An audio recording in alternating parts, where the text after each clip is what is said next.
ദാ ഇപ്പൊ തന്നെ ഇതൊക്കെ കൊണ്ടുപോയിട്ട് നന്നായിട്ട് അലക്കി വെളുപ്പിച്ച് കഴുകിയെടുക്കണം. അതുമാത്രം പോരാ, ഉണങ്ങിയ തുണി രാത്രി തന്നെ തേച്ചെടുത്ത് വെക്കണം. തന്റെ കാര്യങ്ങളൊക്കെ ഇവിടെ ഒരുത്തി ചെയ്തു തരുന്നുണ്ടല്ലോ. അപ്പൊ പിന്നെ ഇതൊക്കെ താൻ തന്നെ അങ്ങ് ചെയ്താ മതി. ഒരു ജോലിയും ചെയ്യാണ്ട് ഇവിടെ സുഖിച്ചു കഴിയാന്ന് ആരും കരുതണ്ട. അനുമോള് എന്റെ തുണി അലക്കി തന്നതിന്റെ ശിക്ഷയാണോ സുശീല ഇത്? അതെ, അങ്ങനെ തന്നെയാണെന്നും കൂട്ടിക്കോ.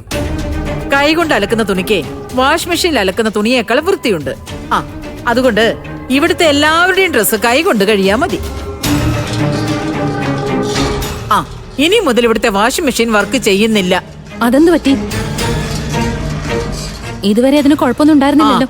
ഇനി മുതൽ അത് കുഴപ്പമാണെന്ന്. ഞാൻ ഇയാളെ കൊണ്ട് ജോലി ചെയ്യിപ്പിക്കാതിരിക്കാനല്ലടി നീ ഇവിടെ CCTV ക്യാമറ വെക്കാൻ പോകുന്നത്. വെക്കുമ്പോ അലക്കുകല്ലിന്റെ അടുത്തൂടി ഒന്ന് വെക്കണം. ഇയാൾ അലക്കല് കൃത്രിമം കാണിക്കുന്നുണ്ടെന്നോടി അറിയണമല്ലോ. യഥാർത്ഥ കൃത്രിമം കണ്ടുപിടിക്കാനാണെങ്കിൽ ഇവിടെ ഓരോ മുക്കിലും മൂലയിലും ക്യാമറ വെക്കേണ്ടി വരും. ഇവിടെ ഒരിക്കൽ ക്യാമറയിൽ കുടുങ്ങിയതാരാന്ന് മറക്കണ്ട. ഇല്ലടി, ഒന്നും ഞാൻ മറന്നിട്ടില്ല, മറക്കേ ഇല്ല. എടോ, താനിതൊക്കെ എടുത്തോണ്ട് അലക്കുന്നോ അതോ തന്നെ ഞാൻ ഇവിടെ നിറക്കി വിടണോ? വേണ്ട, ഞാൻ ചെയ്തോളാം സുശീലേ.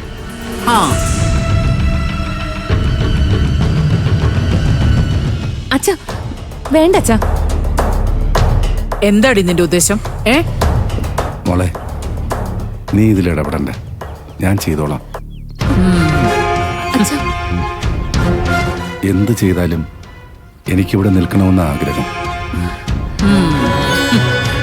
പറഞ്ഞത് കേട്ടല്ലോ, പട്ടിപ്പണി ചെയ്തിട്ടായാലും ഇവിടെ കാവല് കിടന്നോളാന്ന്.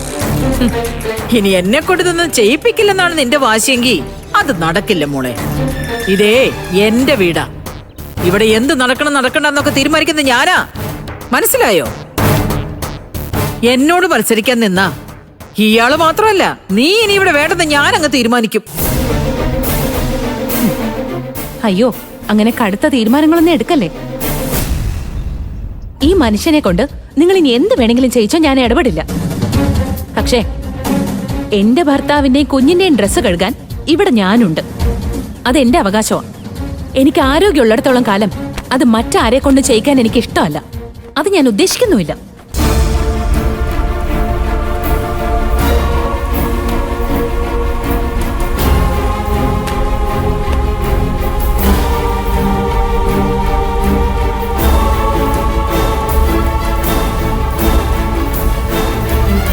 ബാക്കിയുള്ളതൊക്കെ വേഗം എടുത്തോണ്ട് ഈ പണി തുടങ്ങണോ. ചെല്ലി വേഗാവട്ടെ.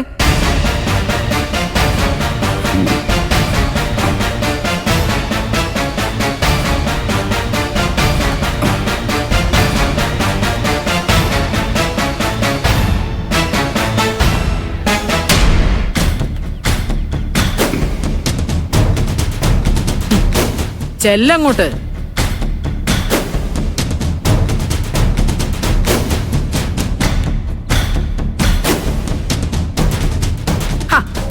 അവിടെ നിന്നേ. ഇതെല്ലാം കൊണ്ടേ തറയിൽ കളയാതെ സൂക്ഷിച്ചുകൊണ്ടേ കഴിവയ്ക്ക്. ചെല്ല്. ഒരു ജോലി ചെയ്യുമ്പോ വൃത്തിയായിട്ട് ചെയ്തുകൂടെ? ചെല്ലങ്ങോട്ട്.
മോളെ സ്കൂളിൽ കൊണ്ടാക്കിയോ?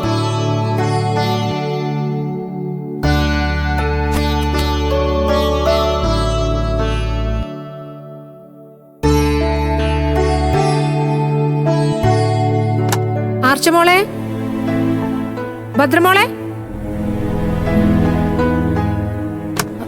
അയ്യോ, മക്കൾ രണ്ടും ഇവിടെ പോയി? അച്ഛനെയും കാണുന്നില്ലല്ലോ. അച്ഛാ, അച്ഛാ, അച്ഛാ. മാഷ് കുട്ടികളെയും കൂട്ടി പോയല്ലോ അമ്പിളി. കുട്ടികളെ കൊണ്ടുപോയെന്നോ? എങ്ങോട്ട്? അത് പറഞ്ഞില്ല. കുട്ടികൾ ഇനി മാഷിന്റെ കൂടെ ആയിരിക്കും എന്ന് പറഞ്ഞു. ഷേ, അച്ഛനത് എന്ത് പണിയാ കാണിച്ചത്? ഞാൻ ലച്ചുമോളെ നഴ്സറി കൊണ്ടുവിടാൻ പോയതല്ലേ. ഞാൻ വരുന്നത് വരെ ഒന്ന് കാത്തിരിക്കായിരുന്നല്ലോ അച്ഛന്. അല്ല, എങ്ങനെ ശാന്തിച്ച് പോയത്? കാറിലാണോ? അല്ല, മാഷ എന്നോട് ഒരു ഓട്ടോ വിളിച്ചുകൊണ്ട് വരാൻ പറഞ്ഞു. ഞാൻ ജംഗ്ഷനിൽ പോയി ഓട്ടോ വിളിച്ചു. ആ ഓട്ടോയിലാ പോയത്. അച്ഛൻ എന്തോ കണക്ക് കൂട്ടിയിട്ട് തന്നെയാ പോയത്. രാവിലെ ഒരു കുഴപ്പമുണ്ടായിരുന്നില്ലല്ലോ, പിന്നെ ഇതെന്തു പറ്റി?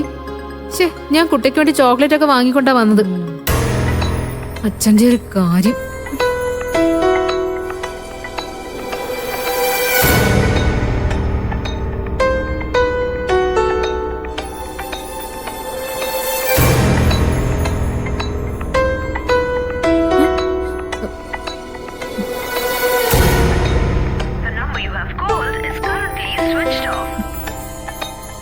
അച്ഛന്റെ ഫോൺ സ്വിച്ച് ഓഫ് ആണല്ലോ. അപ്പൊ എന്തോ മനസ്സിൽ വെച്ച് മനഃപൂർവ്വം പോയതാ. ഈശ്വര, ഇനി എന്റെ വായിന്ന് അറിയാതെ വല്ലതും വീണു പോയോ എന്തോ. അച്ഛനിപ്പോ പഴയതുപോലെയല്ല, ഒന്നും തുറന്നു പറയില്ല, മനസ്സിൽ വെച്ച് പെരുമാറും. ഇനി രഘുവേട്ടൻ വന്ന് ചോദിക്കുമ്പോ ഞാൻ എന്ത് പറയും എന്തോ.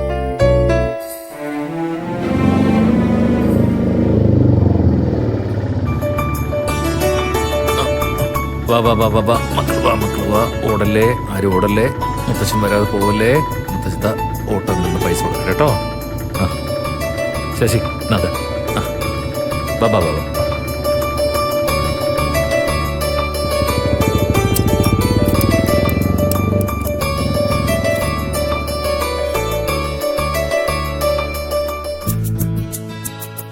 ആ മക്കളെ, ഇതാ നമ്മുടെ വീടെത്തി. ദേ ഭാനുവമ്മ. ആ ഇതാര വന്നേക്കണം നോക്കി. ഞങ്ങളെത്തി. അല്ല, ആരൊക്കെയാ ഇത്? അല്ല, ഇത് ചീരുന്റെ മക്കളല്ലേ മാഷ? ആ അതെ അതെ. ഭാനുമയ്ക്ക് പെട്ടെന്ന് മനസ്സിലായില്ലേ ഇവരെ? അത് പിന്നെ മനസ്സിലാകാതിരിക്കോ മാഷേ? കുറച്ചുനാള് ഞാനും ഇവരെ നോക്കിയതല്ലേ. മക്കളെ, അമ്മൂമ്മയെ മനസ്സിലായോ? ഇല്ല അല്ലേ? ആ, പിന്നെ ഇവര് കുറച്ച് കഴിയുമ്പോ ഓർത്തോളും മാഷേ. കുറച്ചുകൂടെ വലുതാവട്ടെ അല്ലേ?